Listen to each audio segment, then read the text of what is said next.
नमस्कार दोस्त। राजनीति में एक बहुत ही मशहूर कहावत है, युद्ध की तैयारी शांति के समय ही की जाती है। और यही थ्योरी इस वक्त देवभूमि उत्तराखंड की सियासत पर बिल्कुल सटीक बैठती है। भले ही उत्तराखंड में विधानसभा चुनाव साल 2027 में होने यानी इलेक्शन में अभी वक्त बाकी है, लेकिन दिल्ली से लेकर देहरादून तक सियासी बिसात अभी से बिछनी शुरू हो गई है। नेताओं के ताबड़तोड़ दौरे, बैक टू बैक संगठनात्मक बैठकें, सरकार के बड़े फैसले और विपक्ष के तीखे तेवर, इन सब के पीछे सिर्फ और सिर्फ एक ही अल्टीमेट टारगेट है, और वो है 2027 की चुनावी जंग। आज के इस वीडियो में हम उत्तराखंड की मौजूदा राजनीतिक तस्वीर का एक बेहद सटीक और इन डेप्थ एनालिसिस करने वाले हैं। हम समझेंगे कि कैसे रूलिंग पार्टी बीजेपी अपनी धाक जमाने के लिए ग्राउंड पर उतर चुकी है। मुख्य विपक्षी दल कांग्रेस किस तरह अपने रीस्ट्रक्चरिंग के दौर से गुजर रही है, और उत्तराखंड क्रांति दल यानी यूकेडी कैसे क्षेत्रीय असीमिता के दम पर इस पूरी रेस को त्रिकोणीय बनाने में जुटी है। बिना किसी लाग लपेट के सीधे फैक्ट्स के साथ इस पूरी पॉलिटिकल पिक्चर को डिकोड करते हैं।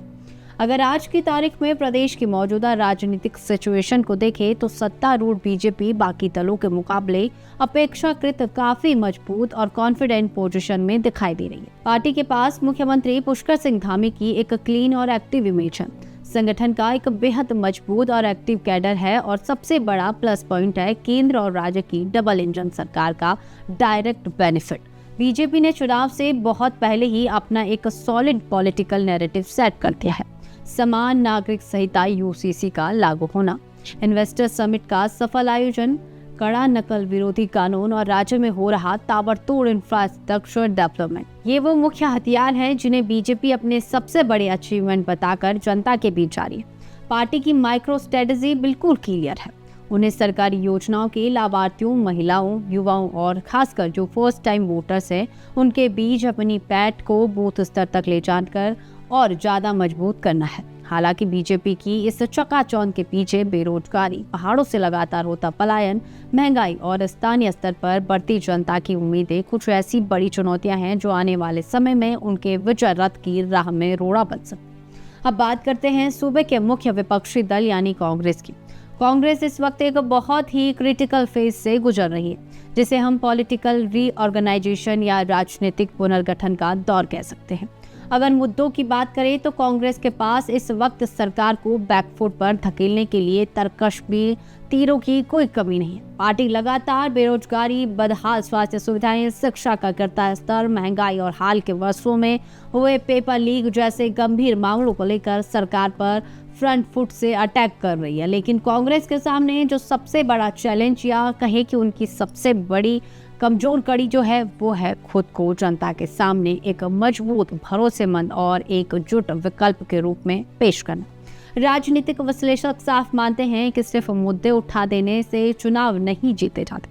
असली परीक्षा इस बात की है कि कांग्रेस इन मुद्दों को एक बड़े जन आंदोलन में कैसे कन्वर्ट करती है, और सबसे जरूरी बात अपने भीतर के नेतृत्व को और कुटिया समीकरणों को कैसे संभाल कर रखती है, यानी कि कांग्रेस इंटरनल फैक्शन को कैसे संभाल कर रखती है। जब तक संगठन अंदर से पूरी तरह यूनाइटेड नहीं दिखेगा, तब तक सरकार विरोधी भावनाओं का पूरा पॉलिटिकल माइलेज लेना कांग्रेस के लिए एक बहुत बड़ा टास्क बना रहेगा।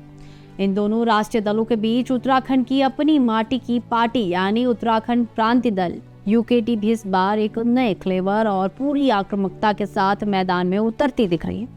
यूकेडी की इस बार राज्य आंदोलन की उस मूल भावना को दोबारा जिंदा करने की कोशिश में जुटी है, जिसके लिए उत्तराखंड राज्य का गठन हुआ था। पार्टी ने बेहद सेंसिटिव और सीधे जन भावना से जुड़े मुद्दों को अपना मुख्य एजेंडा बनाया है, जैसे कि मूल निवास का अधिकार, एक बेहद कड़ा और सशक्त भू कानून, पहाड़ से होता पलायन और जल, जंगल, जमीन जैसे स्थानीय संसाधनों पर राज्य के लोगों का पहला हक।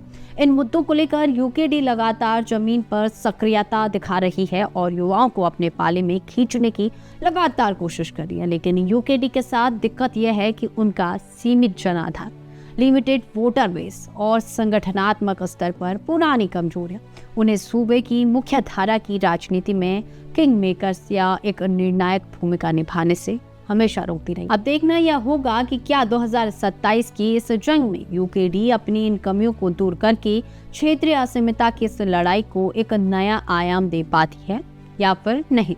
कुल मिलाकर निचोड़ यह है कि आने वाले महीनों में उत्तराखंड का सियासी पारा और ज़्यादा गर्माने वाला है, इसमें कोई शक नहीं है।